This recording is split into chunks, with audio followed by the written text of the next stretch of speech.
হুসাইন রাদিয়াল্লাহু তাআলা আনহু যখন দেখলেন যে ইয়াজিদ দামেস্কের, গোটা মদিনার, মক্কার, কুফার আমির হয়ে গেছে, কিন্তু এই আমিরটা হয়েছে শোরা সদস্যের বাহিরে থেকে। মুআবিয়া জীবনের শেষ জীবনে চলে গেছে। এই মুহূর্তে প্রশাসনিক কাজে, রাষ্ট্রীয় দায়ভার, রাষ্ট্রীয় কাজকর্ম করার ক্ষেত্রে সবচেয়ে যোগ্যবান তিনি মনে করেছিলেন তার পুত্র ইয়াজিদকে। এজন্য তার শেষ জীবনে গিয়ে তিনি বিভিন্ন জায়গায় ইয়াজিদকে নিয়ে গেছে, বাপ ছেলেকে নিয়ে গেছে, আজ থেকে ইয়াজিদ হচ্ছে তোমাদের আমির, তার উপরে সকলে বাইয়াত গ্রহণ করো। তো তাদের মধ্য থেকে মদিনার উল্লেখযোগ্য সাহাবীগণ তার হাতে বাইয়াত গ্রহণ করে নেয়। তার ভিতরে হযরত হুসাইন রাদিয়াল্লাহু তাআলা আনহু ছিলেন, হযরত আব্দুল্লাহ ইবনে জুবাইর রাদিয়াল্লাহু তাআলা আনহু ছিলেন, হযরত আব্দুল্লাহ ইবনে ওমর ছিলেন, হযরত আব্দুল্লাহ ইবনে আব্বাস ছিলেন, আর জ্যেষ্ঠ সাহাবীগণ যারা মেধা সম্পন্ন ব্যক্তিবর্গ ছিলেন, তারা ইয়াজিদের হাতে বাইয়াত গ্রহণ করে নেয়। না করার কারণ হচ্ছে ইয়াজিদ আমিরুল মুমিনিন হয়েছে শোরা সদস্যের পরামর্শ ছাড়া। এক নাম্বার।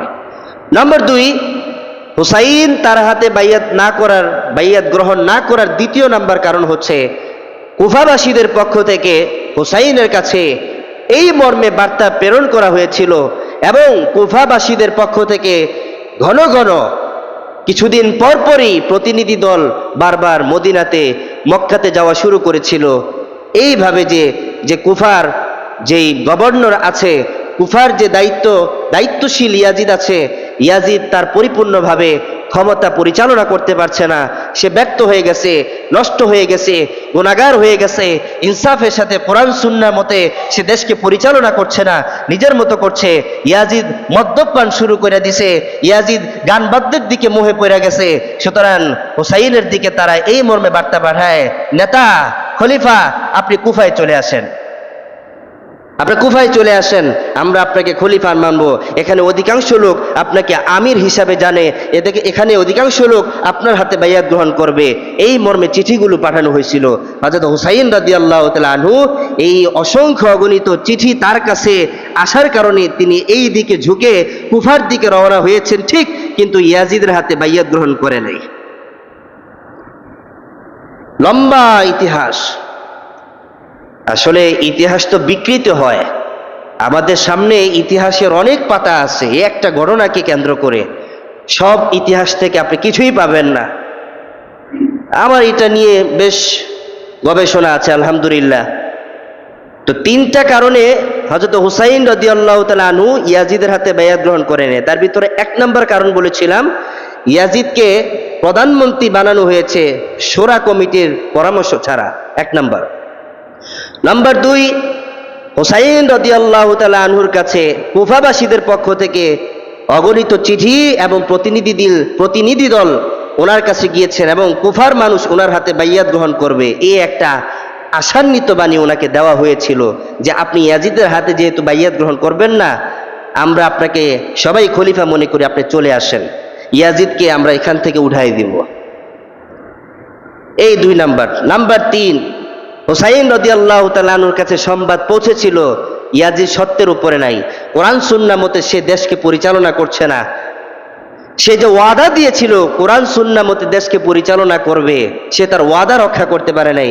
হুসাইন যখন দেখলো সে তার সত্য থেকে বিচ্যুত হয়ে গেছে, হুসাইন তার হাতে বাইয়াত গ্রহণ করে নাই। তখন তিনি মক্কায় ছিলেন, মদিনা থেকে তিনি মক্কায় 4 থেকে 5 মাস সেখানে অবস্থান করেছিলেন। তো মক্কার সাহাবীগণ, মদিনার সাহাবীগণ ওনাকে বুঝাইছেন যে আপনি মদিনাতে ভালো আছেন, আপনি মক্কাতে ভালো আছেন, আপনি কুফায় যায়েন না। এরা যে আপনাকে চিঠি দিয়া নিয়ে যাইতেছে, এরা দেখবেন আপনার বাবার সাথে যেরকম বিশ্বাসঘাতকতা করেছিল আপনার সাথেও বিশ্বাসঘাতকতা করবে। এরা চিঠি দিয়ে তো ভালো কাজ করতেছে, কিন্তু নেওয়ার পরে সেখানে গিয়ে দেখবেন আপনি একা ছাড়া আর কেউ আপনার সাথে নাই। কেন? কারণ কুফা তো ইয়াজিদের অধীনে। কুফায় যে গভর্নর নিয়োগ করা হয়েছে সে তো ইয়াজিদের গভর্নর ওবাইদুল্লাহ বিন জিয়াদ। ওবাইদুল্লাহ বিন জিয়াদ হচ্ছে ওই সময়ের প্রশাসনিক শক্তিশালীদের মধ্যে হতে একজন শক্তিধর ব্যক্তি, যে পুরা গোটা কুফাকে নিয়ন্ত্রণ করত। এই কুফার মধ্যে যত লোক ছিল অধিকাংশ লোক ছিল আরবের লোক, বনু তামিম গোত্রের লোক ছিল, বনু কিলাব গোত্রের লোক ছিল, ওজাইন গোত্রের লোক ছিল। এমনকি আমাদের বাংলাদেশ যেমন একক আদর্শিক কোনো দেশ না, এখানে যেমন বহু আদর্শের লোক আছে, জাসদ বাসদ বিএনপি আওয়ামী লীগ জামাতে পার্টি অমুক তমুক যা আছে না নাই, কুফাতে কিন্তু একক আদর্শিক দল ছিল না, সেখানে আহলে বাইয়াতের লোক ছিল, সেখানে খারিজিদের লোক ছিল, সেখানে একদল জনগোষ্ঠী ছিল স্বার্থলোভী, আবার কিছু লোক ছিল ক্ষমতালোভী, কিছু লোক ছিল রাজনৈতিক লোভী, কিছু লোক ছিল স্বার্থলোভী। এরকম দল নিয়ে একটা কুফা গঠিত হয়েছিল। এখন ধরেন কথার কথা কুফাবাসীদের পক্ষ থেকে হুসাইনের কাছে চিঠি পাঠাইছে। কারা চিঠি পাঠাইছে? যদি ধরে নেন আহলে বাইয়াতকে যারা পছন্দ করত, আহলে বাইয়াতকে যারা ভালোবাসতো, আলীর যারা সমর্থক, তারা হয়তো চিঠিটা পাঠাইছে, ভালো কথা।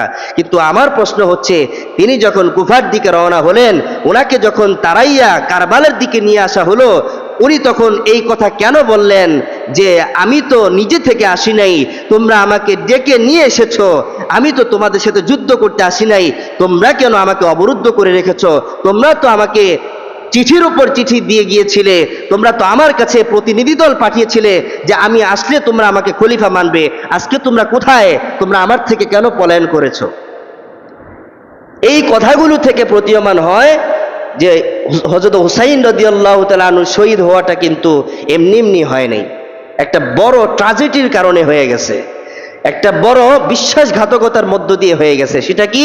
কুফাবাসী যেই চিঠি পাঠাইয়া ওনাকে ইনভাইট করেছিল, যেই কুফাবাসীরা ওনাকে খলিফা বানানোর জন্য চিঠি পাঠাইছিল, সেই কুফাবাসীরা শেষ পর্যন্ত ওনার সাথে থাকে নাই। সেই কুফাবাসীরা ওনার সাথে শেষ পর্যন্ত থাকে নাই, গাদ্দারি করেছিল। এখন এই গাদ্দারিটা কেন করছে? এটার কারণ দুইটা। এক নম্বর কারণ, যেহেতু কুফার গভর্নর হিসাবে ওই সময় নিয়োগ ছিল উবাইদুল্লাহ বিন জিয়াদ, আর উবাইদুল্লাহ বিন জিয়াদ ছিল উমাইয়া শাসনের একজন শক্তিশালী ব্যক্তিবর্গ। ওনার চাপে, ওনার ভয়ে ওই সময়ে যারা হুসাইনকে ভালোবাসতো, হুসাইনের ভালোবাসাকারীরাও উমাইয়াদের সাথে যুক্ত হয়ে গেছিল। হুসাইনকে যারা ভালোবাসছে, আলীকে যারা ভালোবাসতো, তারা চিঠি পাঠিয়েছিল ঠিক, কিন্তু রাজনৈতিক চাপের কারণে, স্বার্থের লোভে, ক্ষমতার লোভে চেয়ারম্যান বানাই দিব, সাবধান, হুসাইন আসলে হুসাইনের পক্ষে যাওয়া যাবে না। মেম্বার বানাই দিব, সাবধান, হুসাইন আসলে হুসাইনের পক্ষে যাওয়া যাবে না। এমপি বানাই দিব, সাবধান, হুসাইন আসলে হুসাইনের পক্ষে যাওয়া যাবে না। কিছু লোক হুসাইনের লোক ছিল, কিন্তু ক্ষমতার লোভে দল অদল বদল হয়ে গেছে। বলেন তো আমাদের বাংলাদেশে হয় কি হয় না? হয় না?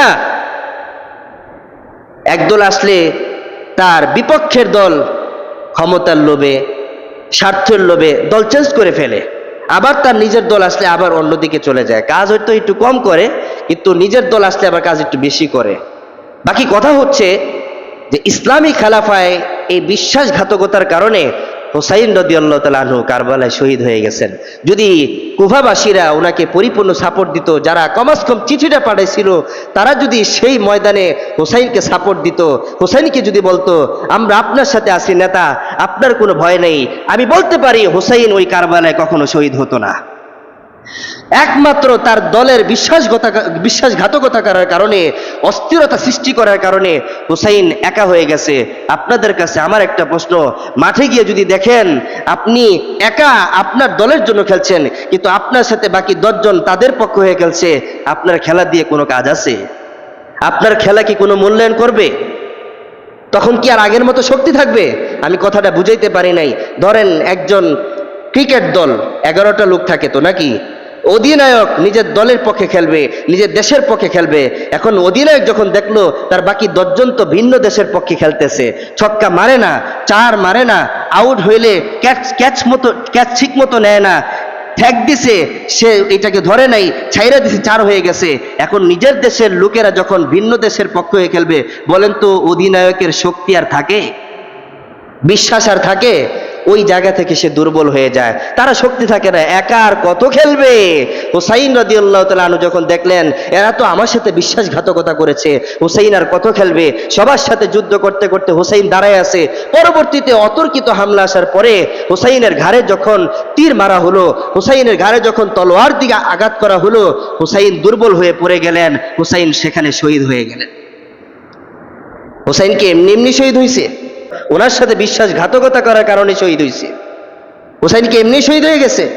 না, ওনার নিজের দল ওনার সাথে বিশ্বাসঘাতকতা করেছে, ওনার নিজের মানুষ ওনার সাথে বিশ্বাসঘাতকতা করেছে। এতেই বোঝা যায় আজকে বর্তমান দুনিয়াতে যারা হাই হুসাইন হুসাইন হুসাইন বলে চিল্লায়, তারাও হুসাইনের শহীদ হওয়ার পিছনে দায়ী আছে, ঠিক না? এটা একটা কারণ আছে, কারণটাকে বলি। কুফা হচ্ছে ইরাকের একটা শহর। বর্তমান ইরাক শিয়াদের দেশ না? ইরাক কিন্তু শিয়াদের একটা ঘাঁটি। ইরাকের কারণে ইরান চলছে, ইরান শিয়াদের ঘাঁটি, ইরাক শিয়াদের ঘাঁটি। এখন কথা হচ্ছে, কুফা যদি ইরাকের একটা শহর হয়ে থাকে, কারবালা যদি ইরাকের একটা শহর হয়ে থাকে, আর বর্তমান সে ইরাক যদি শিয়াদের ঘাঁটি হয়, প্রশ্ন আপনাদের কাছে, হুসাইনের শহীদ হওয়ার পিছনে ইরাকের হাত আছে কিনা? নাই, আছে। এবার প্রশ্ন আপনাদের কাছে, এই যে তারা প্রতি বছর ইরানিরা হায় হুসাইন হান হুসাইন করে মায়া কান্না দেখায়, আসলে কি এটা মায়া কান্না? এটাকে বলে চোরের মার বড় গলা। এটাকে কি বলে বলেন? চোরের মার বড় গলা।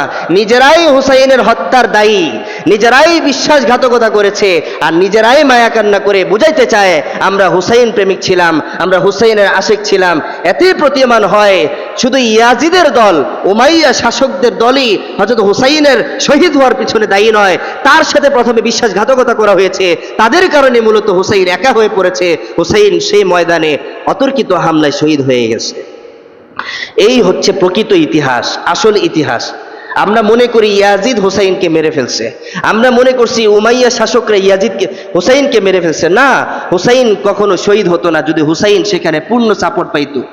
হুসাইন সেখানে যদি পূর্ণ সাপোর্ট পাইতো, যারা চিঠি দিয়েছিল, যারা প্রতিদিন প্রতিনিধি দল পাঠাইছিল, তাদেরও যদি সাপোর্ট পাইতো হুসাইন, তাহলে এদেরকে নিয়ত কমাস কম উবাইদুল্লাহ বিন জিয়াদের বিপক্ষে যুদ্ধ করে যেতে পারতো, ঠিক না বেটি? কিন্তু হুসাইন দেখলো, আমি গিয়ে মাঠে দেখছি আমি একাই দেশের পক্ষে খেলতেছি, আর কেউ দেশের পক্ষে নাই, তখন আমি দুর্বল হয়ে গেছি, হুসাইন দুর্বল হয়ে গেছে। এইভাবে হুসাইন শহীদ হয়ে গেছে।